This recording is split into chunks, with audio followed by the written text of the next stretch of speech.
This is a special presentation from America to Europe, helping Ukraine. Now, here's our Washington correspondent, Rachel Knapp, reporting from Poland. We are here in Poland bringing you the inspiring stories of how the people of Ukraine are receiving help from their Polish neighbors. In one Warsaw municipal building, the waiting room is full. So they have two types of clients here. One are the regular Polish citizens, because this is just like a district office where they can either register their car, they can get their IDs here, or take care of any other business that they have. And the second type of clients are the refugees. This city office has become a place where Ukrainian refugees get help with obtaining a Polish ID and enroll their kids in school. But on the other side of the building is a makeshift humanitarian site. Polish workers bag groceries, toiletries, baby food, and even have strollers for the Ukrainian refugees. All of these supplies have been donated by the locals, and we're told the donations keep coming in. Officials say they can process about 80 refugees each day at this site, but many more show up and are told to return the next day, or they can come here. We're outside of Warsaw's main soccer stadium, and as you can see right behind me, there's a long line of Ukrainian refugees, and what they're doing here is they're waiting to get their Polish ID number, which would help them basically get any medical assistance as well as some cash while they're staying here in Poland. Now, we spoke with one woman who's been waiting in line since early this morning. Natalia is from a southern Ukrainian city. She fled her home on February 24th. She says she was very lucky to escape. There was helicopters with a red star that landed on the Ukrainian soil. And when she was trying to escape the city, she saw a lot of trucks that were coming in, and the army of Russia, and they all were carrying the red flags of Soviet Union. And she said she was horrified to see that. She told us it took her 7 days to get to Poland. Her friends helped her find an apartment. She's one of many refugees waiting to get registered and receive help, until one day when she can return home. She definitely hopes to go back home once she can, because she dreams about free and democratic country of Ukraine.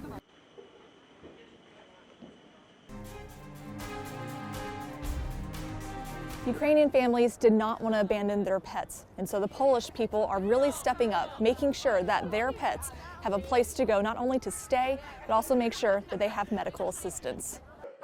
At one Warsaw animal shelter, they are going above and beyond their regular adoption and veterinarian services. They've become a safe haven for pets of Ukrainian refugee families.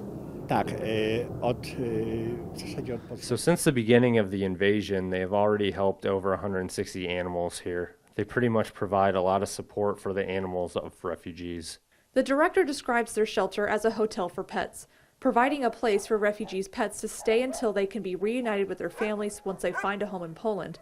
The refugees can even drop off their pets here daily while they figure out how to settle down in Poland. Right now, this shelter is currently housing 9 dogs and 7 Ukrainian cats, even taking in strays from Ukraine. Now, some of the dogs here at this animal shelter are part of an evacuation program that evacuated some animals out of Ukraine, which included these 2 dogs right here, which we're told they don't have any owners, but that they are up for adoption and they're trying to adopt them together. But the help for refugee families doesn't stop there. So we're getting animals vaccinated and also chipped, so they're legalized here in Poland. The chip will find the animal if for some way it gets lost. Also, we provide a medical assessment for the animals if they got hurt during transportation, and we'll see if they need a veterinarian. And we provide any help with drugs the animals might need.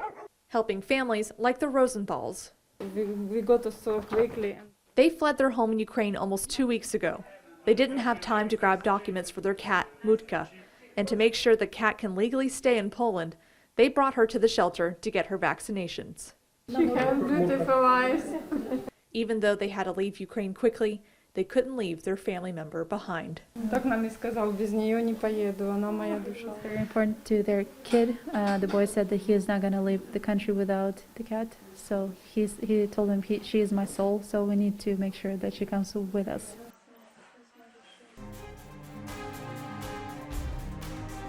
From Rzeszów, we traveled north 2 hours to Lublin, Poland, which is Erie, Pennsylvania's sister city, and we saw firsthand how Lublin is stepping up for the Ukrainian refugees. Weeks ago, when the Russian invasion into Ukraine began, we were told refugees were packed into trains headed for eastern Polish cities like Lublin, which is Erie, Pennsylvania's sister city. Regional officials say the number of refugees traveling to Lublin has calmed down, but they worry another large wave will come. If that happens, they've got an entire system in place to help them when they arrive. They've set up a makeshift medical office for refugees getting off the train, as well as an information center, helping them find housing in the area.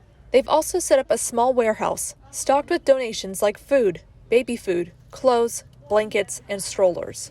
They've also set up a place for them to rest as they wait for the next train. Outside of the station, Lublin is using every space available to house refugees and their families. So we're in a building that we're told was being used to house, artists for a low kind of price, but now they've kind of renovated it into a place where Ukrainian refugee families, large refugee families, we're told one family has about 9 people, another has 12, and we're told that they came here with only the clothes on their back, and so city officials have been just coming here, giving them their own gifts, making sure that they're doing well and just checking in on them. Other families are being housed in Lublin's Grand Multicultural Center, staying in rooms similar to a hotel room. It's also a space for the kids to just be kids, drawing, playing with arts and crafts, and going to school. They're even finding ways to help employ refugees. Just organized a place for one of Ukrainian friend from Kyiv. She worked as with wax candles. These smaller candles are now being used in a nearby church. I couldn't be more proud of our sister city relationship at this point. Gretchen Seth is with Erie's local company, Logistics Plus.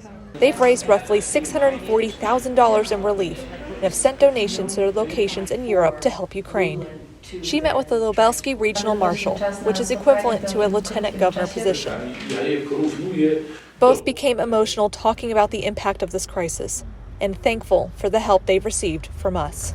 So it just makes us want to redouble our efforts and collect more, gather more, raise more to be able to send it to the people here so that they can help the people from Ukraine.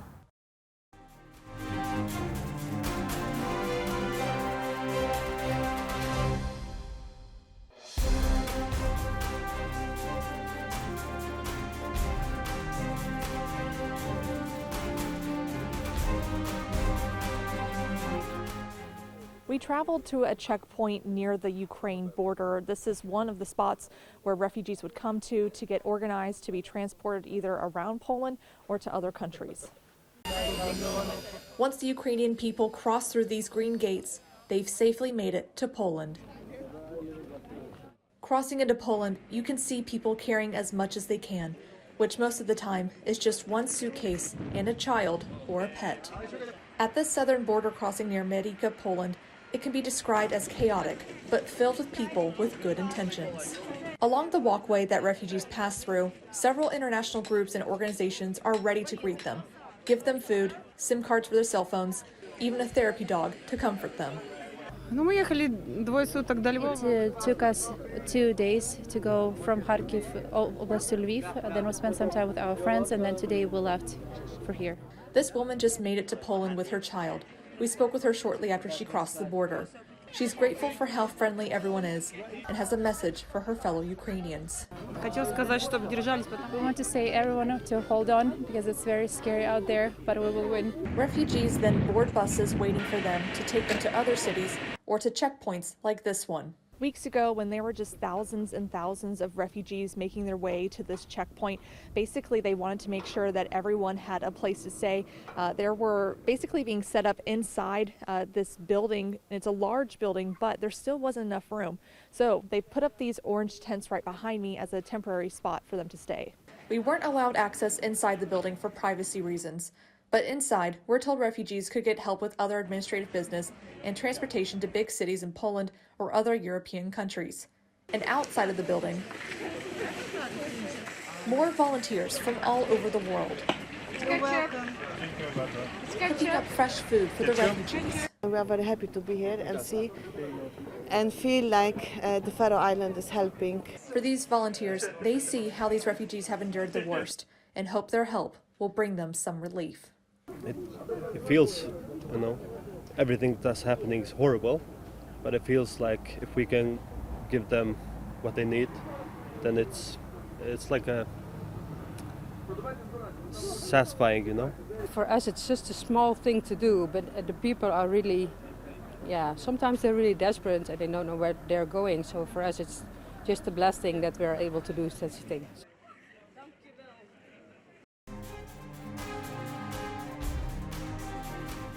We're at the Poland-Ukraine border. You can see right behind me, that's where the cars are crossing into Ukraine. We're told the amount of traffic passing through Ukraine has considerably calmed down since the Russian invasion into Ukraine began. And at this border crossing near Medica, Poland, if you're not crossing through by car, refugees and volunteers are crossing by foot. We came across a couple of Americans from Arizona.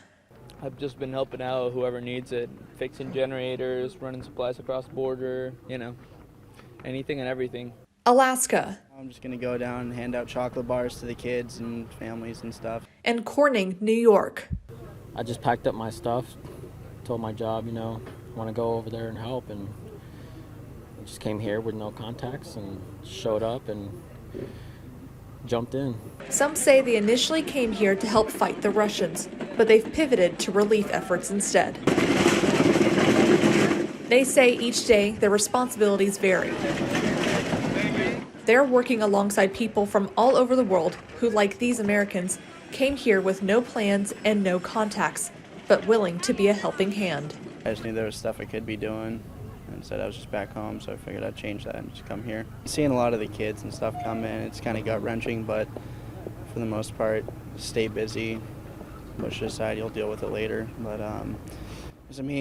when you come here to volunteer, it's not about you or how you're feeling, it's about the people you're here to help.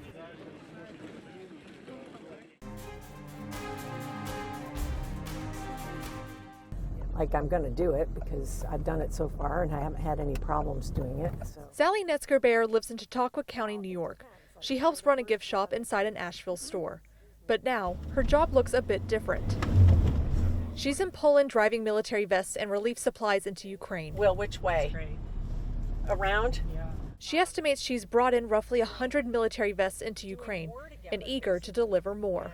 Number one thing asked for in Ukraine is a military vest. Number one. And then medical aid. And never returns to Poland empty-handed. She'll fill her van with as many refugees as possible, but she can't recall as to how many she's helped escort over the border. We take people from Lviv, they come from, for example, from Mariupol, come to Lviv because they're safe. Then we come to Lviv and take these people and come to Poland. So we just help people, that's all. She's getting some help from Valentina Filippo and her husband. Both are from Ukraine and are living in Poland. They'll meet up at an Eastern Poland hair salon to coordinate their plans for the day before they head out. And sometimes Filippo, who is 7 months pregnant with her first child, will help make runs with Netzger-Bayer. I feel good, all is good. I'm happy that I have a baby and my baby comes soon, 2 months. So, he not make for me any problem. He with me go driver and something like that. When I go rest, he push me and say, Mama, not rest. You need to help people more. She essentially has two roles here in Poland. The first is transporting supplies and other materials. The second is the humanitarian side, bringing back Ukrainian refugees over to Poland, as well as making sure they have a place to stay. Netzger-Bayer has helped place more than 28 refugees, including kids, in this makeshift home. For privacy reasons, we're not showing the Ukrainian refugees, but she says they are still working to furnish the place. In the van with Netzger-Bayer, she says all of this relief work just falls into place. We made relationships with, not intentionally, like none of this is like intentional. It's kind of like, there's this God thing kind of floating above that makes us all come together, in my opinion.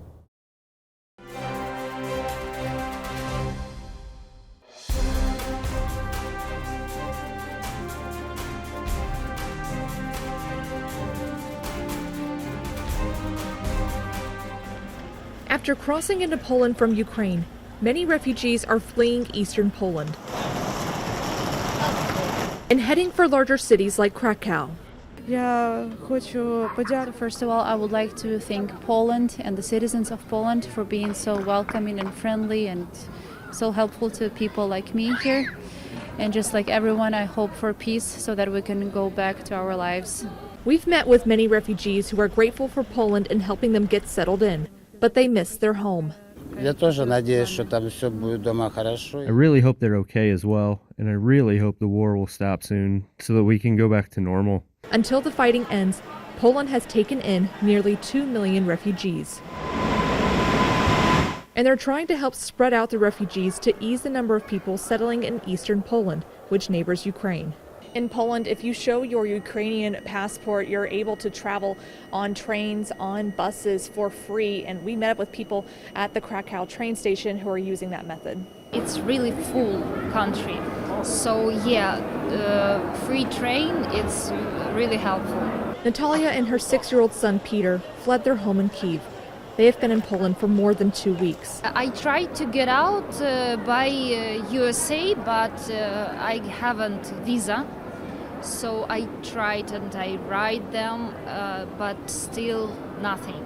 At the Krakow train station, she says she's grateful Poland is letting them travel through the country for free, but they're leaving. We're going to Austria for now, to Vienna, and there some people can get us on the night, so it will be safe. She's hoping to eventually make it to the UK, where an older couple, who she has never met, agreed to take in her and Peter. She's thankful for the kindness from complete strangers. I just want to say thank you all of the people who help us Ukrainians, and I know we are strong and we will win in this war.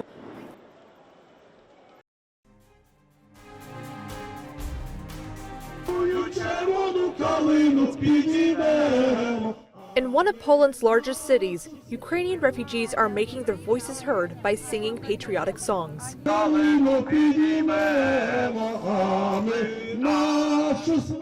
We came across this rally for Ukraine in Krakow's Old Town, and people here have been calling on NATO to do more for Ukraine. They say closing the sky will help prevent the Russians from bombing their cities. And there are a lot of cities that don't exist anymore because of the bombing. So if it's possible, please just close the sky. We spoke with refugees at the rally. Many say it's hard to hold back their tears when they see the destruction happening in their country. And when the Russians started bombing our cities in Ukraine, my daughters, they called me and they told me, Mom, please get out, because there was no way we can get you out. Some recall the fear they felt when they heard the sirens go off, worried a Russian air raid would follow. Every day he just some alarms, some 4 or 5 times, and just sits with 2 children on the ground. It's very difficult. In speaking with us about the difficulty of leaving family behind, like her husband, who is a doctor, she says he's been busy helping those still in Ukraine. In hospitals, it's not only in some rooms here, it's in corridors, in everywhere. The situation which is now in Ukraine, it's horrible, because children, pregnant women, it's civilian. It's not only for some soldiers. Yeah, they just shout for everybody. My husband told me such history that couple tried to get out from this Irpin.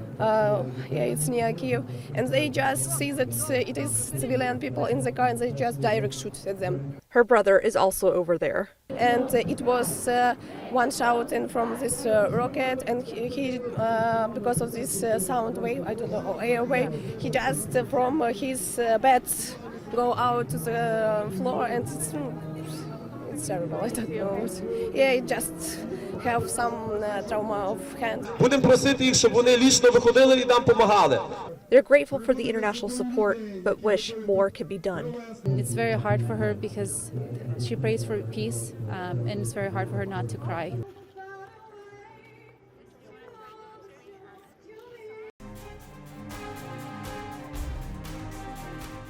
They drove to the border, they pick up the 3 girls from the border, and this is how it started. Meet Ola. She's a former intern for the Erie-based company Logistics Plus. She lives an hour south of Krakow, Poland, with her husband and their 8-month-old baby.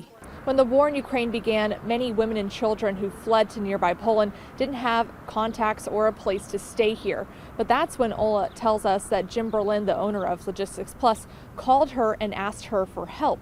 That's when Ola says she, her family, her parents, including her aunt, didn't hesitate. There were 14 people, including children, that passed through our houses. We were able to relocate all the girls to the new apartments, but 14 people, yes. For their safety, we're blurring the Ukrainian refugees' faces. But Ola shared with us photos of how they prepared their rooms. After they stayed with her, she has since helped find housing for the refugees in cities near Krakow and Rzeszów, which is near the Ukraine border. So the first group, 6 girls, were for a week and a half in our home, and then we were able to relocate them, and then another group arrived. Another 6 one, yeah. I have to give huge kudos to my mom and dad because they did all the work, basically, because they gave away their whole house. My house is tiny, so we only had 3 girls in my home, but the rest of the girls were at my mom and dad, so they took care of them. My aunt gave her apartment to the girls. She took her mom and her 5-year-old daughter, so we're trying to find a job for her right now. Most of the refugees Ola took in are current Logistics Plus employees. Some fled with their moms, their babies, and even their pets. Logistics Plus has nearly 50 employees in Ukraine. Most of them are younger than 35 years old. Ola says the women that stayed with her and her family, they wanted to help those still in Ukraine by collecting humanitarian supplies for the soldiers and sending it back to their home country. We asked Ola what it means to her by helping these refugees. I have to say it's a little bit selfish, but the worst thing is that you cannot do anything, that you just sit, there is a war, people are suffering, and you sit and you don't do nothing. So it makes us feel a little bit better that with this little thing that we did, just open our house, we were able to help the girls. Turning strangers into family. The most important thing to us was that when the girls said that you are our family right now, and this is your mom is our mom, your father is our father, and it will be for the lifetime. It's sad that we meet in such a bad circumstances, but it's amazing that we did, and we will cherish that forever.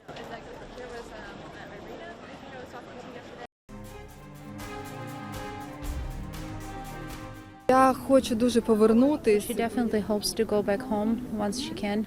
You might be familiar with the sound of her voice. Двоє суток до Львова. It took us 2 days to go from Kharkiv Oblast to Lviv. And you might have spotted her standing close by during an interview along the Ukraine border, a train station in Krakow, or on the streets in Old Town Warsaw. That's Ina Zaripova, our translator. She speaks 5 languages, including Ukrainian, Russian, and Polish. The Erie-based company Logistics Plus put us in contact with her to help us with our coverage in Poland, patiently listening to our questions, relaying them to the refugees, and translating on the spot their message back to us. Just like with our crew covering the refugee crisis, she hasn't worked on a project of this magnitude before. I was definitely nervous about it, just to make sure that I translate everything, and then that you have the material to work with, and then so you could share the stories of people as accurate as possible. It's translators like Ina that help us and other journalists make sure information about what's happening in Ukraine is shared around the world. It's definitely hard, especially there were a couple of moments I had to hold back my tears because whatever that is going on right now in Ukraine is heartbreaking, and there are innocent people, civilians that right now don't have a home. But at the same time, I feel like how important it is to share their stories and just to show to the world that this war definitely was unprovoked, and people don't deserve whatever that they got from Russia. Ina also has a personal connection to the war in Ukraine. Like many of the refugees who we spoke with who have had to flee the country, Ina's father is also in Ukraine. He has been in the city that hasn't had electricity or water in almost 2 weeks now. We're very lucky that he was able to charge his phone either like from solar panels or whatever he could find, so at least I could have a text from him that he is okay. For his safety, she didn't want us to share which city her dad is in. If you leave you for the moment when you receive text or even like a brief call from your dad saying that he's alive and he has water, you know, that's hasn't been easy. With the stories of Ukrainian refugees Ines has helped us share, she hopes sharing her own family's experience will help people understand the devastation this war has brought and help continue the international support for Ukraine. I just really hope this whole nightmare will be gone soon so people can go back home and live their lives. We've heard from the refugees themselves about their stories, not only getting here to Poland, but also what they witnessed over in Ukraine. We've also seen how Poland has really stepped up here in making sure that they feel welcomed in this country. We've also heard from volunteers really stepping up to the plate, coming from all over the world to make sure that these Ukrainian refugees have been taken care of here.